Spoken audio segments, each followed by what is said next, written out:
Niagara വെള്ളച്ചാട്ടം കാണാനെത്തിയ സന്ദർശകർക്ക് ഒരിക്കലും ഒരു ദാരുണമായ സംഭവത്തിന് സാക്ഷ്യം വഹിക്കേണ്ടി വന്നു. അത്യുഗ്രമായ വെള്ളച്ചാട്ടം നോക്കി നിൽക്കുകയാണ് സന്ദർശകർ. പെട്ടെന്നാണ് ഒരു പക്ഷിയുടെ ദീനരോദനം അവർ കേൾക്കുന്നത്. അവരെല്ലാവരും തന്നെ തല ഉയർത്തി നോക്കി. ഒരു ചത്ത പോത്ത് ഒഴുകി വരുന്നു. അതിനു മീതെ ഒരു കഴുകനിരിപ്പുണ്ട്. അത് പറന്നുയരാനായിട്ട് പണിപ്പെടുകയാണ്. വെള്ളച്ചാട്ടത്തിനടുത്തെത്തിയപ്പോൾ ഒഴുക്കിന് ആക്കം കൂടി. പോത്തിന്റെ ജഡത്തിൽ നഖങ്ങളിറുക്കി ഇരിപ്പുറപ്പിച്ചുകൊണ്ട് മാംസം ഭക്ഷിച്ചുകൊണ്ടിരുന്ന കഴുകന് അപ്പോഴാണ് അപകടത്തെക്കുറിച്ച് ബോധമുണ്ടായത്. മാംസത്തിന്റെ ആസ്വാദതയിൽ മുഴുകിയിരുന്ന കഴുകൻ ഇങ്ങനൊരു അപകടമുണ്ടെന്നുള്ള കാര്യം ഓർത്തില്ല. ഇത് കണ്ടുകൊണ്ട് നിന്നവർ തമ്മിൽ പറഞ്ഞു, ആ പക്ഷിയുടെ നഖങ്ങൾ ആ പോത്തിന്റെ തൊലിയിൽ ഉടക്കിയിരിക്കുകയാണ്. തണുപ്പ് കൊണ്ട് മരവിച്ചു പോയ നഖങ്ങൾ നിവർത്താൻ സാധിക്കാതെ ആ കഴുകൻ നിലവിളിക്കുകയായിരുന്നു.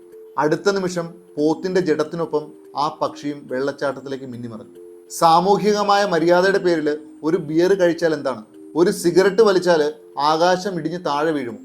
ഇങ്ങനെയുള്ള ചോദ്യങ്ങൾ ചോദിച്ച് സ്വയം ആശ്വാസം കണ്ടെത്തി ഇത് ഉപയോഗിക്കുന്നവരുടെ എണ്ണം ഇന്ന് വളരെ കൂടുതലാണ്. ഒടുവിൽ പിടിവിടാൻ കഴിയാതെ ആത്മനിയന്ത്രണം മരവിച്ചു പോകും. മുന്നിൽ വെള്ളച്ചാട്ടമാണെന്നുള്ള യാഥാർത്ഥ്യം പലപ്പോഴും നമ്മൾ മറന്നുപോകും. അപകടം മുന്നിൽ കാണുന്ന സമയത്ത് നമ്മൾ പറന്നുയരാൻ ശ്രമിക്കും.